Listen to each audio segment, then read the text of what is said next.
Good morning, my dear students. Today we will study chapter 9, living organisms and their surroundings. In this chapter, we will study about the living organisms. We will study the characteristics of the living organisms that make them different from the non-living things. We will study about the various kinds of surroundings. Okay, we will study what is habitat, various types of habitat, and then we will study the adaptations in the various habitats. Okay, so let's start the chapter. First, you might have seen that the trees that are found in the hilly areas, they are very tall and they are very different from the plants that are found in the deserts. What type of plant we usually see in the deserts? Cactus. Okay, so you can compare the climate in the deserts. It's hot and dry, but if we see the climate in the hills, it is cold. Okay, if we talk about the polar regions, the climate is very cold. So like this, in the different surroundings, the climate is different and the plants and animals found in those areas that are also different. So we'll study about the various types of habitats and the adaptations in the various types of the habitats. Okay. So let us understand what is habitat. Habitat means the place where an organism lives and reproduces. And a habitat, it must provide food, shelter and the favorable conditions for the existence of the organism. So what is a habitat? It is a place where an organism it lives and reproduces. And a habitat, it provides food, shelter and the favorable conditions for the existence or for the survival of the organism. Now, a habitat, it contains two types of components. One is biotic components and another is non-biotic components. A habitat contains two components, biotic components and abiotic components. Biotic components are the living components of the habitat. For example, plants, animals, microorganisms, etc. And abiotic components are the physical components, or in simple words, they are the non-living components of the habitat. For example, air, water, temperature, soil, sunlight, etc. And there is always interaction between the biotic and the abiotic components. Okay. For example, we human beings and animals, they always, we are breathing air all the time. If we will not breathe air, we will die. So, and we need sunlight also for our survival. So like this, there is always interaction between the biotic and abiotic components of the habitat. Let's revise. Biotic components are the living components of a habitat and abiotic components are the physical, or we can say the non-living components of a habitat. So let's discuss about the types of habitat. First is terrestrial habitat, aquatic. Let's discuss about types of habitat. Habitat has been categorized into mainly three categories: terrestrial habitat, aquatic habitat and aerial habitat. First, let's start with the terrestrial habitat. Terrestrial habitat means habitat on land.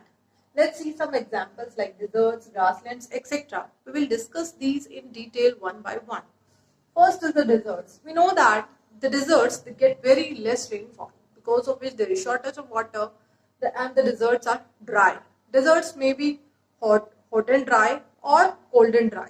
Usually we see camels in the deserts, and the plants that we see usually in the deserts is cactus plant. Next is the grasslands. Grasslands are the areas that remains mostly covered with the grasses and few trees. Grasslands get moderate rainfall. Moderate rainfall means medium amount of rainfall, like neither too much nor too less. Okay, and the grasslands are windy and dry. Mostly the grasses in the grasslands are brownish in color. What type of animals we see in the grasslands? Like giraffe, zebra, deer, lion, tiger, etc. Tropical rainforest. Tropical rainforest get heavy rain, because of which they are evergreen, and these are warm also, because these rainforests, they get the heavy rain, because of which the trees are here. These forests are evergreen and the trees are very tall here. Okay. Now next is the tundra habitat. Tundra habitat, these are the very cold regions. They are cold and dry. Most of the time they remain covered with the snow. What type of animals we usually see over there? Polar bears, penguins, etc. Next is aquatic habitat. Aquatic habitat means habitat in water. has been categorized into two categories, freshwater habitat and marine habitat. If we talk about the examples of the freshwater habitat, these are lakes, ponds, rivers, streams, etc. We see lotus, water lily, such type of plants we see in the freshwater habitat. If we talk about the animals like ducks, frogs, and various types of insects we see that live on the surface of the ponds and in the surroundings. Okay. Next is marine habitat. Marine habitat means the habitat with the salty water. Okay. Examples like seas, oceans, they are the examples of the marine habitat. What type of animals we see? Various types of fishes are there which can survive only in the marine habitat. So the various types of animals found in marine habitat are like blue whale, dolphin, starfish, etc. Now coming to the aerial habitat. Some organisms, they use sky as their home. For example, birds, bat. For them, sky is their habitat. Most of the time they fly in the sky. And where are their nests? Their nests are found on the trees. Okay, so the aerial habitat, it is in the sky, and this habitat is of which organisms like birds, bats, and various types of insects. Now next is the habitat adaptations in plants. Before understanding this, what is the meaning of the adaptations? Adaptation means the features and the characteristics of the plants and animals that help them to survive in their surroundings, or we can say that help them to survive in a particular environment. For example, the camels, they can survive in the deserts. Not all animals can survive over there because of the body structure of the camel. It's such that they have long legs which keep him away from the heat of the sand. Okay, and they have the leathery soles for walking. So like this, camel has such body structure because of which camel can survive easily in the deserts. And if we talk about the aquatic habitat, then we know that fish, they survive in the water. Okay, fish, they have gills to breathe underwater. So like this, adaptation means the characteristics of the plants and animals that help them to survive in their surroundings is adaptations. So let's discuss about, first we will discuss adaptations in the plants. Let's start with the xerophytes. Xerophytes are the plants that grow in deserts. We know that deserts have very less rainfall. So there is shortage of water. Okay, so the plants that grow in the deserts, they are known as xerophytes, and they have some special characteristics because of which they can survive in such environment. For example, the xerophyte plants, these have long roots. Why? Because in the deserts, water is found at very low level below the ground. So the roots of these plants are long so that they can penetrate deep into the soil in the search of water. Okay, and next is the stems of the xerophyte plants is fleshy and thick so as to store food and water. The stem is green in color, it has chlorophyll, so it can make food for itself. And if we talk about the leaves in the xerophyte plants, either they are absent or they get reduced to the spine. Spine means thorns, or we can say cantae. So the leaves, either they are absent or they get reduced to the spine. Why? So as to minimize the loss of water. And the stomata in these plants are few. What are the stomata? Stomata means the very minute openings on the lower side of the leaf. Okay, minute means very small openings, or we can say very small pores on the lower side of the leaf, through which exchange of gases takes place, and the plants, they release excess amount of water in the atmosphere in the form of water vapors through these stomata. Okay, but in deserts there is already shortage of water, so the stomata in the xerophyte plants are few. Okay, or they open at the night time when it is cooler. And next is hydrophytes. Hydrophytes are the plants that grow at a place where there is a lot of water, and these plants remains wet throughout the year. For example, water lily, lotus, hydrilla, etc. Let's see the characteristics of these plants. These plants have poorly developed root system. Stomata remains absent in these plants, and these hydrophytes, if we discuss about the leaves of these plants, they remain covered with a thick waxy coating which prevents them from the rotting. And the leaves of some aquatic plants have the air chambers, because of which They can easily float on the water. Next is the mesophytes. Mesophytes are the plants that grow in the moderate conditions of light, water, oxygen and temperature. And most of the plants, they come under this category, mesophytes. If we talk about examples are neem, orange, apple, etc. These plants, mesophytes, they have strongly developed root systems. Okay, and their stems are also strong and freely branched. And the leaves of these plants, the leaves of these plants, they are broad and they are found in the various shapes. Next is, now we will discuss about the adaptations in the different habitats. Okay, here we have discussed only the adaptations of the plants. Now we will see the adaptations of the plants and animals both in the different types of habitats. So first we will start with the deserts. Plants I have just now discussed. Okay, so let's revise again. In the deserts, we know that there is shortage of water and water is found at very low level below the ground. So the roots in the deserts, in the xerophyte plants, the roots are very long so that they can penetrate deep in the soil. Okay, so as to take water. And the stem is swollen so as to store food and water. And the thick fleshy stem of these plants, they store food and water. And the stems have the thick waxy coating so as to minimize the loss of water. And the stomata, they are few or they open only during night when it is cooler.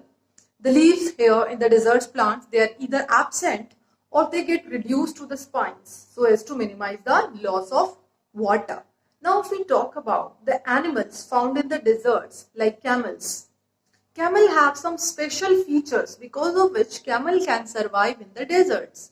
Like camel has the long legs which keeps his body away from the heat of the sand. And these camels, they have broader feet, they have leathery soles which help him to walk easily on the sand as compared to other animals. And the camels have the ability to drink a lot of water at one time because of which they can survive for a long time without water in the deserts. And the camels, they excrete small amount of urine so as to minimize the water loss. Okay, so because of these characteristics, camel can survive in the deserts. But there are other animals also that are found in the deserts like rats and snakes. They do not have the body structure like camel. Then how do they survive? They live in the burrows. What are the burrows? Burrows means the long tunnel made under the ground. As you can see here, these are the burrows. In your book, you can see on the page number B6. You can see here, these are the burrows. Okay, so the rats and the snakes, they live in these burrows and they come out during the night time when it is cooler outside. So this was all about the desert habitat. Now we will see adaptations in mountains and the polar regions. In the mountains and the polar regions, climate is very cold. So how do the plants and the animals survive in such cold climate? Let us see. The animals that are found in the mountains, they have a very thick layer of the fur on their body. It acts as a natural jacket for them and it protects them from the cold outside. Okay, and if we talk about the plants in this region, then the plants in this region, they are cone shaped. Okay, they are cone shaped and the leaves are the needle-like. Okay, so that the snow and the rainfall can slide off easily and the leaves, they do not get rot because the leaves are needle-like. Okay, next is grasslands. In the grasslands, we see the grasslands are the area that remains mostly covered with the grasses with a few trees. So in the grasslands, grass found in the grassland is usually brownish in color and the animals found in the grassland, they are also usually brownish in color. For example, lion. Okay, so animals are also brownish in color and the grasses are also brownish in color. So because of which the animals, they can hide them easily in the grasses. For example, lion can hide itself easily because of the same color with the same color as that of the dry grasses. So the lion can hide himself easily in the grasses and catch the prey, or we can say, or can attack the prey easily. Next is, if we talk about the plants of this region, then the plants, they have the strong roots so that they do not get uprooted with the strong winds, because the grasslands are the windy areas. So the roots, the plants here, they have the strong roots so that they do not get, so the plants, they do not get uprooted with the strong winds. And the stems are also flexible, and the stems of these plants are flexible so that they do not break with the strong winds. Now moving on to the ocean and ponds and lakes. These are the aquatic habitats. In the oceans have streamlined shape. Streamlined shape means the shape which is broad in the middle and narrow at the ends. Okay. So this streamlined shape, it helps the fish to swim easily in the water. Okay. And the fish, they have gills to breathe underwater. Next is, there are some animals which do not have the streamlined shape. Then how do they survive? They remain deeper in the ocean, okay, and they catch the prey moving around them. Next is the ponds and the lakes. Ponds and lakes is the habitat for various aquatic plants and for amphibians also. Amphibians like frog. Amphibians means the organism that can live both on land and also in water. Okay. But for the fertilization of the frogs, water is essential.